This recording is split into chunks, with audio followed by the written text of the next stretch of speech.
Alors, si vous l'avez lu le courriel de ce matin de Luc, vous avez entendu le titre, vous avez lu le titre « Choisi pour porter le drapeau ».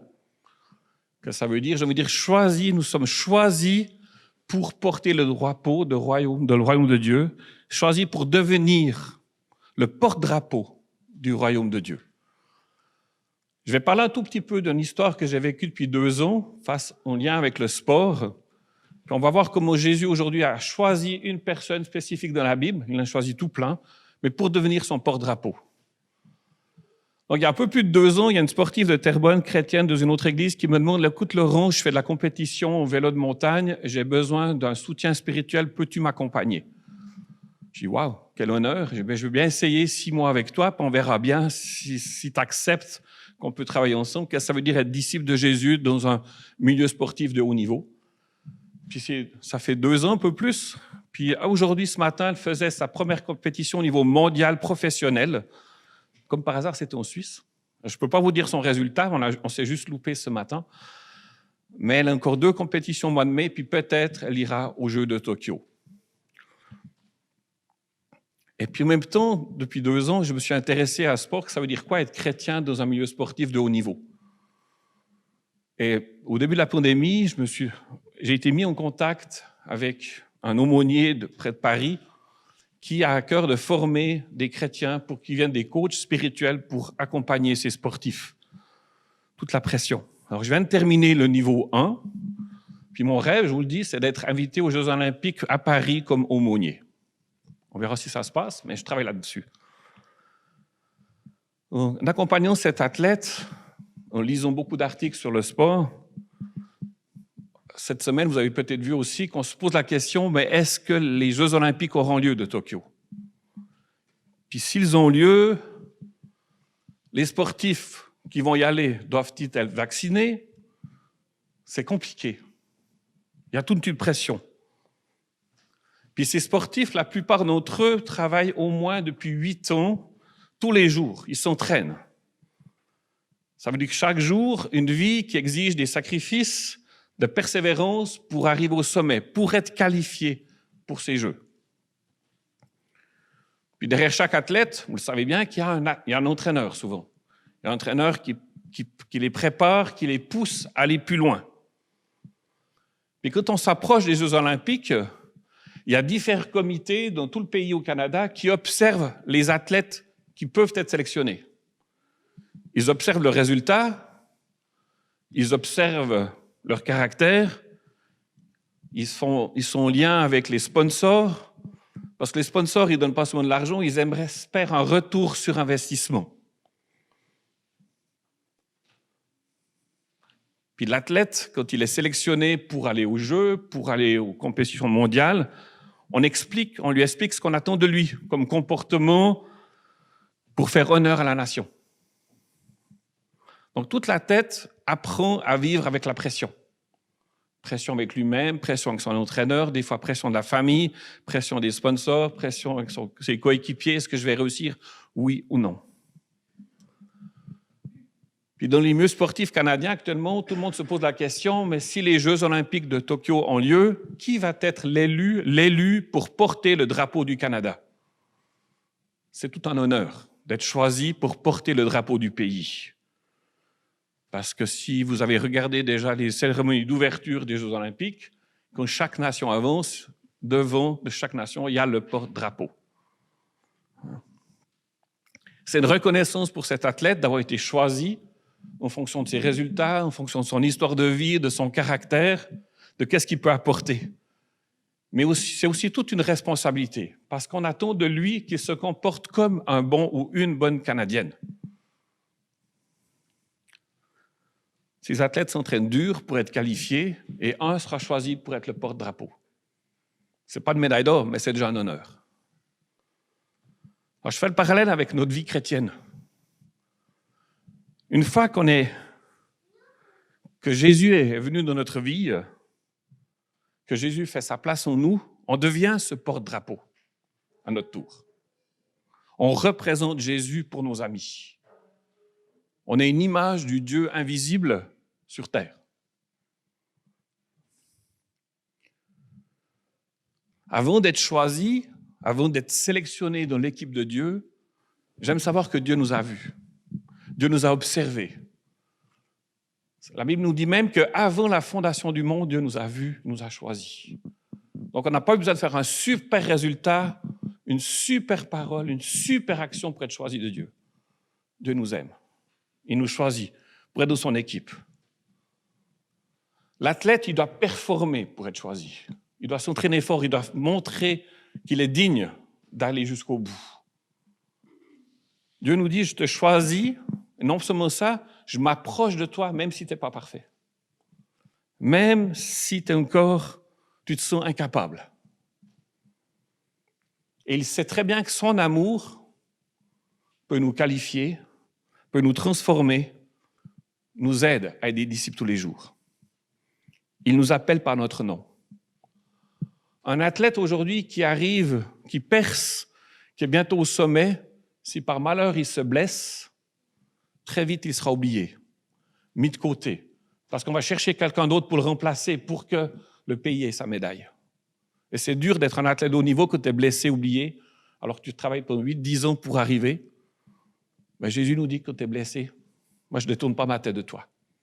Je t'appelle encore, je te choisis parce que j'ai besoin de toi. Laisse-moi t'aimer. Donc, en accueillant la présence de Dieu dans nos vies, on reçoit premièrement le pardon pour nos fautes. Ça fait tellement de bien. On se sentait mal, on se sentait coupable. Dieu nous dit, je t'ai pardonné. C'est un cadeau que j'espère qu'on n'oubliera jamais. Puis, deuxièmement, il nous dit, je t'offre la vie éternelle. Puis ensuite, je vais commencer à guérir tes blessures. Puis après, on apprend petit à petit à voir comment Dieu nous voit. Parce que Luc l'a dit la semaine passée, notre vision de nous-mêmes est floue, teintée par nos blessures, nos fautes, le regard des autres. On a de la peine à se regarder. Mais quand Dieu nous regarde, on apprend à regarder, à nous voir comment Dieu nous regarde. Puis son regard sur nous, c'est quoi? C'est grâce. C'est une main tendue qui nous relève.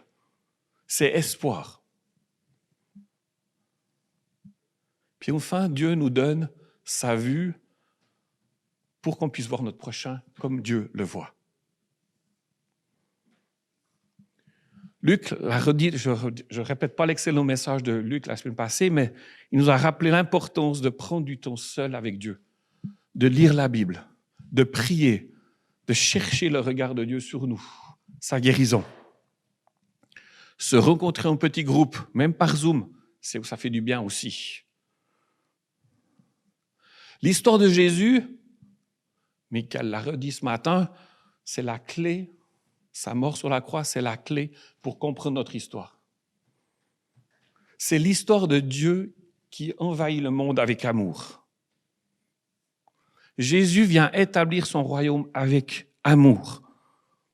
J'ai réalisé encore cette semaine, Jésus sur la croix, où il s'est donné, il a souffert, il est allé jusqu'au bout, mais il l'a fait premièrement par amour. Il voulait qu'aucun de nous soit exclu de son équipe. Il nous aime. Il nous pardonne, je vais dire amoureusement.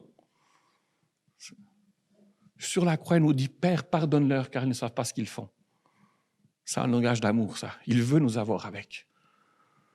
Il nous adopte dans sa famille d'amour. Ici, c'est une famille d'amour. C'est l'Église, un jour qui va nous rechercher.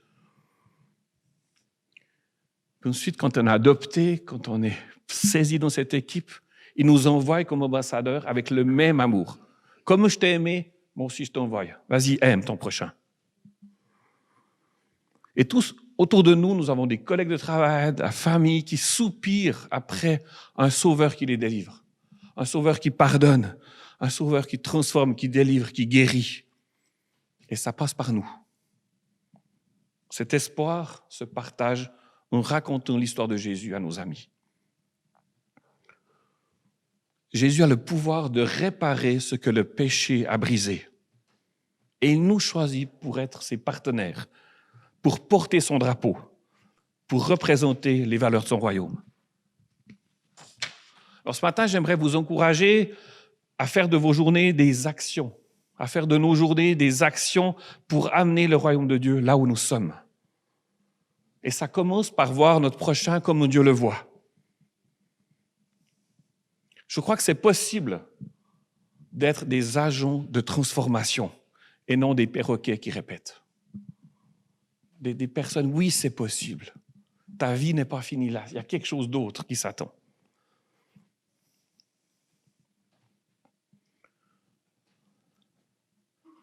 On a parlé ces derniers dimanches de la série The Chosen. Je ne sais pas si vous avez commencé à la regarder. Moi, c'est mon fils Alban qui m'a dit « Laurent, papa, viens regarder ». Et chaque fois que je regarde un épisode, j'ai les yeux pleins d'eau. Pourquoi? Parce que au travers de cette série, je réalise à nouveau comment Jésus regarde chaque personne avec soin, avec amour. Il n'est pas en train de juger, il accueille. La Bible nous dit que Jésus, un jour, va revenir une deuxième fois sur terre. Il va revenir. Puis quand il reviendra, la Bible nous dit qu'il n'y aura plus de cris, plus de larmes, plus de souffrances, plus de mort.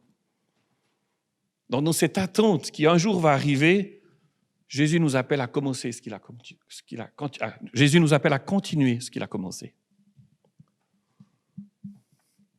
Donc, voir comme Dieu voit, c'est pas s'arrêter à ce que je vois en premier. C'est pas avoir une idée toute faite sur quelqu'un que je vois pour la première fois. Voir comme Dieu voit, je dirais pour moi, c'est être guéri de la sclérose du regard, de notre jugement, de notre première impression, pour voir autrement avec le regard de Dieu. Et le regard de Dieu parle d'espérance, de foi, de lâcher prise, de renoncement à mes préjugés, de confiance. Voir comme Jésus voit, c'est accueillir les immenses possibilités de Jésus. Quand Jésus va revenir, je dirais comme ça, seul le beau va rester. Le beau, c'est quoi? C'est dire, c'est fini la division, c'est fini la peur, c'est fini le rejet, c'est fini la maladie, fini le racisme, fini la violence. Puis il y a encore bien d'autres mots qui seront finis. Puis cette semaine, j'ai dit, Seigneur, montre-moi comme toi tu vois les gens qui sont autour de moi. Une de mes petites habitudes journalières, c'est le matin, je vais sur Facebook puis je regarde qui c'est qui a son anniversaire. Pour les personnes qui ont leur anniversaire, qui sont citées, je réécris un petit mot. Puis voilà que cette semaine, j'avais un ami suisse que j'ai connu il y a un peu plus de 25 ans qui avait sa fête. Puis je dis, je vais lui souhaiter bonne fête. Mais au moment où je vais aller lui écrire, je vous explique, toute la colère est montée contre cet ami suisse. Il a été tellement dur avec moi, il y a environ 23-24 ans. C'est un homme d'une autre église. Il a dit devant tout le monde ce qu'il pensait de moi. Il m'a sali, puis je n'ai pas pu me défendre. Puis bien des gens ont suivi son avis. J'étais là. Puis je repensais à cet événement, mais j'avais envie de lui tordre le cou. J'avais envie de lui faire du mal. J'avais envie de me venger. J'avais envie de lui souhaiter qu'il lui arrive quelque chose de terrible. Puis j'étais là, mais c'est quoi, Laurent? C'est quoi ces émotions? Oh là là, alors j'ai été me promener le soir avec Patty, je dis, quand je pense à cette personne-là, je ne suis pas beau. J'ai mal et j'ai envie de me venger. Puis Patty me dit, je t'encourage à régler ça parce que ça va te pourrir encore longtemps. Si ça fait déjà plus de 22 ans que ça te pourrit, lâche ça. Ouais, j'ai envie, mais en même temps, j'aimerais bien qu'il lui arrive quelque chose. Alors, je suis rentré à la maison de ma promenade, j'ai pris ma feuille, mon bureau, puis j'ai commencé à écrire sur une feuille, voilà Dieu, comme je me sens. Je me suis rappelé ces mots qu'il m'avait dit devant tout le monde. Puis après, j'ai été ma feuille, je dis, voilà Dieu, c'est ça, je te présente. Tu fais quoi maintenant? J'ai envie de crier, j'ai envie de me venger, j'ai envie de déclarer, c'est pas juste. Puis dans l'amour de Dieu, dans son amour, Dieu m'a dit, mais Laurent, c'est moi qui suis ta justice. C'est moi qui étais sur la croix pour toi. C'est moi qui a vu ta situation. Je viens te défendre. Et plus j'argumentais avec Dieu, plus je recevais tout son amour, sa paix. J'étais là, waouh, tu m'as compris. Ça m'a fait tellement de bien. Puis après, comme j'ai entendu, mais Père, pardonne-leur. Oh, tu veux que je lui pardonne? Ben oui, parce que moi, je l'ai pardonné, je t'ai reçu. Puis je priais, puis d'un coup, j'ai vu mon ami, mais j'ai vu Jésus qui s'est mis au milieu de nous deux. Puis Jésus qui s'est mis au milieu de nous, il m'a regardé avec tellement d'amour sur sa croix, qu'il m'a dit, Laurent, j'ai tout payé. T'es libre. À toi de pardonner. Alors j'ai dit, OK, c'est là que je te pardonne. Quand j'ai dit Amen, vous savez quoi? J'avais envie de téléphoner à mon ami, c'était au milieu de la nuit, comme je ne voulais pas, mais quand est-ce que je peux te revoir? J'aimerais t'encourager. Mon cœur était complètement libéré. Vraiment.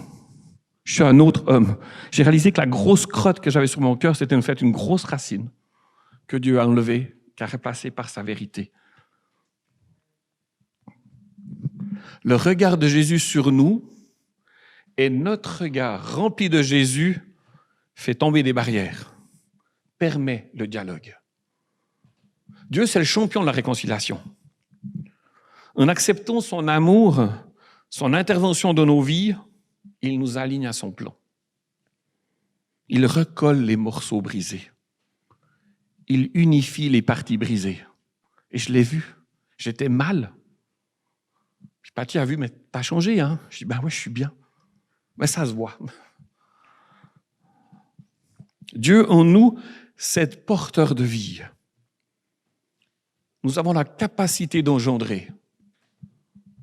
Ma fille Solène qu'elle a, c'est le fruit de mon intimité avec Patty.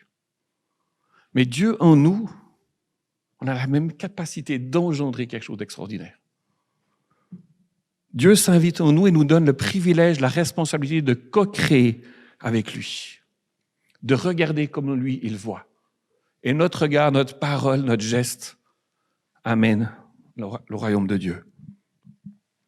Voir comme Dieu voit, c'est sortir de nos mauvaises habitudes. C'est prendre comme modèle Jésus. Et quand on regarde Jésus, quand on lit la Bible, quand on voit Jésus, ce qu'il a fait sur terre, ça met en évidence sa compassion, son amour, son action. Et aujourd'hui, je vais vous parler d'une femme de la Bible, cette femme qui s'appelle Marie-Madeleine, une femme extraordinaire, selon moi. La vie de Marie-Madeleine a été transformée parce que Jésus l'a vue comme Dieu la voyait. Alors, qui est-elle? Il y a très peu de versets sur elle, mais j'ai choisi de faire une petite réflexion sur Marie. Luc 8. Jésus allait de ville en ville et de village en village. Déjà, ça me rassure que Jésus n'est pas resté toute la journée enfermé à quelque part. Il se promenait, il allait à la rencontre des gens. Il prêchait, annonçait la bonne nouvelle du royaume de Dieu. Les 12 étaient avec lui et quelques femmes qui avaient été guéries d'esprits mauvais et de maladies. Marie, appelée Madeleine, de qui étaient sortis 7 démons, Jeanne, femme de Cousa, intendant d'Hérode, Suzanne et plusieurs autres qui les assistaient de leurs biens. Donc on voit Marie appelée Madeleine. Dans d'autres versions, c'est Marie de Magdala. Magdala, c'est probablement, on n'est pas sûr, un village qui est près du lac de Galilée, qui serait le village voisin de Capernaum. Capernaum, c'est le village où Jésus aimait venir se reposer. Donc c'est une femme que plusieurs connaissent. Marie a une histoire. Luc, celui qui a écrit le verset que je vous ai lu tout à l'heure, c'est un médecin. Donc il a un diagnostic sur cette femme. Il précise que 7 démons sont sortis de Marie. Donc avant la délivrance de Marie, on ne sait pas le vécu de cette femme. On ne sait pas comment ces 7 démons sont entrés en elle.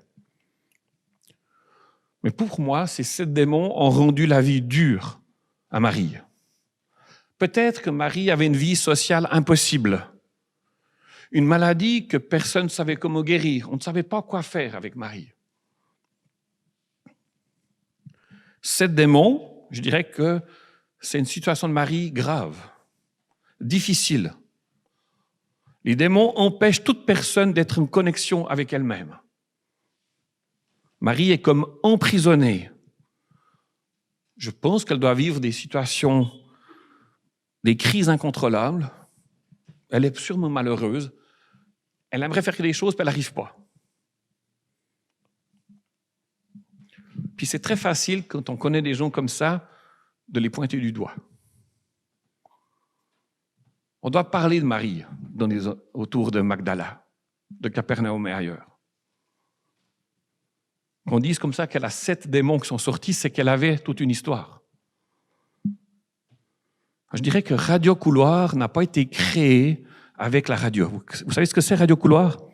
Radio Couloir, c'est parler en mal de quelqu'un. Il paraît que. C'est poser un jugement, c'est pointer du doigt, c'est accuser une personne sans connaître toute son histoire.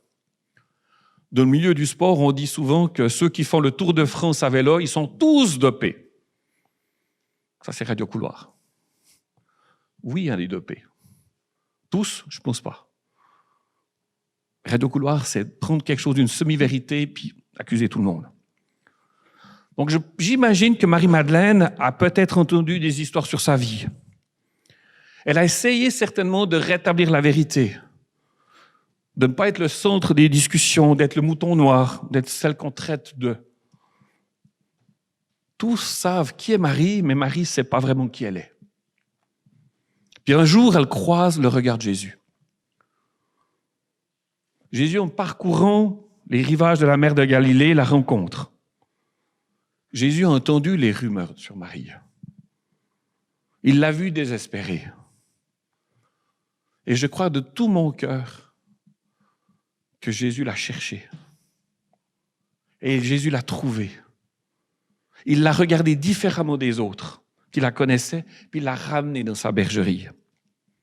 Donc Jésus a ramené cette femme rejetée de tous, et par sa parole puissante, il l'a délivrée du pouvoir des ténèbres pour la transporter dans son royaume. C'est ce qu'il fait avec nous. Tout ce qu'on a dit de nous avant notre rencontre à Jésus, Jésus le sait. Et Jésus vient nous chercher. Ces 7 démons ont rendu certainement captive Marie. Mais non, c'est Jésus qui fait sa demeure en elle. Donc il l'entraîne à sa suite sur son chemin. Tout a commencé à partir d'un regard d'amour. Rejetée, elle est maintenant avec d'autres femmes. Ensemble, elles assistent Jésus et sa Dream Team, son équipe de leur bien. Isolées, mises de côté, maintenant participantes au ministère de Jésus. Qu'est-ce qu'elle a fait dans toutes ces années après cette rencontre? On ne le sait pas trop. La Bible reste silencieuse en tout cas. On ne le sait pas. Mais on retrouve Marie à la fin de la vie de Jésus, sur la croix. Près de la croix de Jésus se tenait sa mère, la sœur de sa mère, Marie, la femme de Clopas, Marie de Magdala. Je vous rappelle que Jésus, juste avant d'être sur la croix, il était dans le jardin de Gethsémani avec ses disciples, ses proches. Tous l'ont abandonné. Que Pierre l'a suivi, mais Pierre l'a renié. Patty, ma femme, quand elle travaille à l'hôpital, dit « C'est juste épouvantable que tu dois accompagner une personne en fin de vie qui est seule, qui n'a pas sa famille qui est là. Il y a comme une solidarité entre infirmières. Non, je ne peux pas le laisser seul. Je vais être là pour son dernier souffle. » Mourir seul, c'est horrible. Près de la croix de Jésus, il y a Marie, entre autres. Pour les derniers instants de sa vie, Jésus n'est pas seul. Il est réconforté par la présence de sa maman, de Marie-Madeleine, 2 autres femmes et de Jean, son disciple. L'évangile de Matthieu met en évidence une autre qualité de Marie.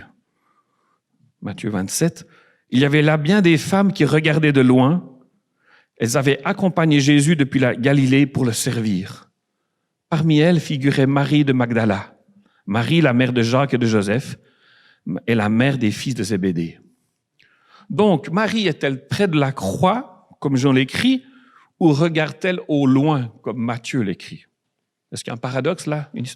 Pour moi, Marie est restée près de la croix. Mais à un moment donné, elle a quitté ce sinistre endroit. Quand Jésus a dit sur la croix à Jean, « Prends ma mère chez toi », je pense à ce moment-là que Marie Magdala et tous les autres sont partis. Ils ont laissé seul Jésus. Elle est partie, mais de loin, Marie regarde. Et ce qu'elle voit, c'est pas beau. Elle voit les moqueries des sacrificateurs, les insultes des passants, les soldats qui se partagent les vêtements de Jésus. Elle entend peut-être même le cri de Jésus qui se sent abandonné par son Père. Elle voit la terre trembler, elle voit les tombeaux s'ouvrir, mais ce qu'elle voit a dû déchirer son cœur, mouiller ses yeux de larmes. Qu'est-ce qui se passe? Je veux dire qu'à sa façon, Marie redonne ce qu'elle a reçu. J'ose imaginer qu'elle ne supporte pas que Jésus soit accusé comme elle avait été accusée. On la revoit un petit peu plus tard, après que Jésus est mort, en compagnie d'un certain Joseph. Joseph prit le corps, l'enveloppa dans un drap de lin pur et le déposa dans un tombeau neuf qui s'est fait creuser dans la roche. Puis il roula une grande pierre à l'entrée du tombeau et s'en alla. Marie de Magdala et l'autre Marie étaient là, assises vis-à-vis du tombeau. Marie se trouve là, devant la pierre roulée, le tombeau fermé. Pour elle, c'est un présent sans futur. Jésus est mort, je veux dire que Marie, le soleil s'est définitivement couché. Pas facile. C'est comme si le sabbat, elle doit quitter, elle revient 3 jours plus tard, elle revient au tombeau. Ce qu'elle voit dépasse tout ce qu'elle a pu imaginer. La pierre qui fermait le tombeau avait été enlevée. Quand elle voit ça, j'aime sa réaction. C'est la première femme, c'est la première dans l'histoire qui voit que le tombeau n'est plus vide. Qu'est-ce qu'elle fait? Elle court avertir les disciples. Elle court vers Jean, vers Pierre.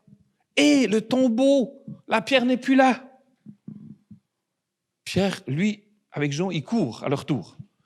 Pierre, il arrive, il ne comprend pas ce qu'il voit. Jean voit, il croit, puis les deux s'en vont, puis ils se laissent de côté encore Marie.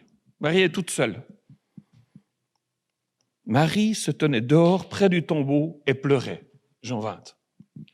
Donc on retrouve nouveau Marie avec un gros vide, avec un chagrin difficile à consoler. Elle se penche pour regarder le tombeau. Ça est dur de regarder dans la tombe. Qu'est-ce qui se passe? Dieu envoie 2 anges dans le tombeau qui lui posent une question. « Mais femme, pourquoi pleures-tu » Elle raconte, noyée dans son chagrin, elle raconte tout ce qu'elle a vécu. Elle se retourne. Elle voit Jésus, mais elle ne le reconnaît pas. Et Jésus lui pose la même question. « Femme, pourquoi pleures-tu » Elle croit que c'est le jardinier. Elle n'a qu'un désir. Puis son désir, pour moi, c'est comme une déclaration d'amour. Quand on aime quelqu'un, on se croit invincible, on est fort. Qu'est-ce qu'elle dit là? Mais dis-moi, jardinier. Elle dit pas jardinier, mais dis-moi si c'est toi qui as porté le corps de Jésus. Moi, je vais le prendre. Donc son amour lui donne des muscles. Je vais aller prendre Jésus. Je vais aller le porter. Je veux pas qu'il soit tout seul. Jésus prend au sérieux son désir. Il prononce un seul mot qui va droit dans son cœur, qui va dissiper son brouillard, qui va la délivrer de ses pensées, qui va la mettre en route. Ce mot est Marie. C'est un jour nouveau qui commence. Jésus ouvre les yeux quand il l'appelle par son prénom. Jésus lui ouvre les yeux. Marie, dans sa peine inconsolable, vit la consolation en un instant. Elle prononce alors la plus courte, je dirais, des confessions de foi, Rabouni, maître. Être appelé par son nom, vous savez tous, c'est se savoir reconnu. Quelqu'un a écrit, la foi naît le jour où un humain entend qu'il n'est pas anonyme. Être appelé par son nom signifie, je suis une personne unique. J'ai une place sur terre. Plus tard, on comprendra, je suis désiré de Dieu. Jésus confie alors à Marie une mission qui est pour notre mission aujourd'hui. Va trouver mes frères et dis-leur. Va dire ce que tu as vu, ce que tu as entendu. Marie disparaît ensuite de l'Évangile. Elle n'est plus citée. La légende dit qu'elle a marché jusqu'à Rome, qu'elle est allée trouver César l'empereur pour faire accuser Pilate. On ne sait pas si c'est vrai. C'est pas important. Mais Marie-Madeleine, c'est peut-être une partie de notre histoire. Mis de côté, jugé, incompris, désespéré, un cas complexe pour la médecine, Jésus nous voit. Mieux, il part à notre recherche. Il veut nous sauver, nous offrir la vie éternelle, nous prendre dans son équipe. Dieu veut nous rendre libres de toute blessure. Comme Marie, nous faisons peut-être face à des questions, à des épreuves. On est devant une porte qui est fermée. J'aime savoir que Marie est retournée au tombeau où tout était fermé. Pour moi, c'est un exemple de retourner là où ça fait mal. Seigneur, là, je ne comprends pas. Je reviens avec toi ici. Je ne te vois pas, mais j'ai besoin. Laissez Jésus nous appeler par notre nom, là où ça fait mal. Lui laisser voir comme il voit. Alors, en ajustant notre mode de pensée à la façon dont Jésus nous voit, nous pouvons devenir à notre tour des instruments de la grâce de Dieu. Nous pouvons voir comme Dieu voit. Nous pouvons tendre la main à ceux qui nous entourent, parce que notre regard sera rempli de l'amour de Dieu. Nous devenons le porte-drapeau du royaume de Dieu, choisi pour voir comment Dieu voit. C'est Rick Warren qui a dit « Notre façon de voir les choses conditionne notre vie. La manière dont vous définissez votre existence détermine votre destinée. Votre perspective influence votre façon d'investir votre temps, de dépenser votre argent, d'utiliser vos talents, de considérer vos relations. Tout ça, ça détermine comment est-ce que je vois les choses. »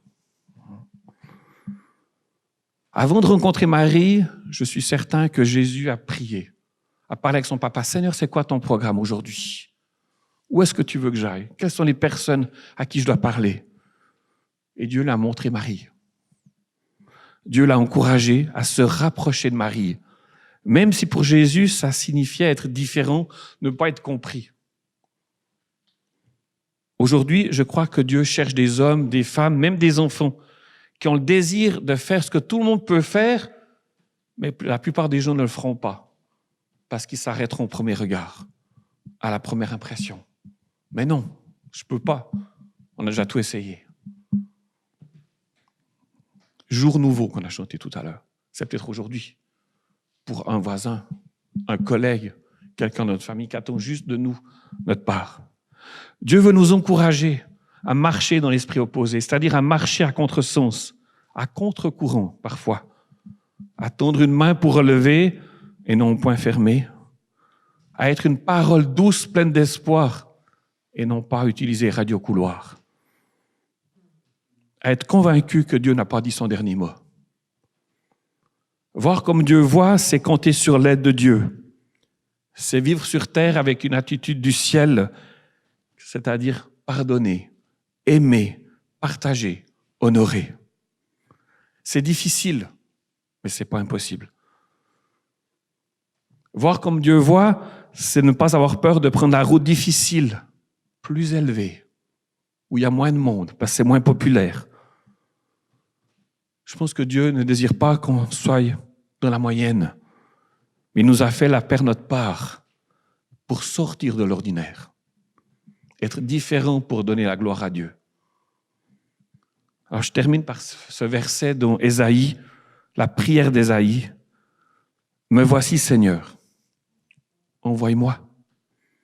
Utilise-moi comme ton porte-drapeau, que je puisse voir comme toi tu vois. Amen. »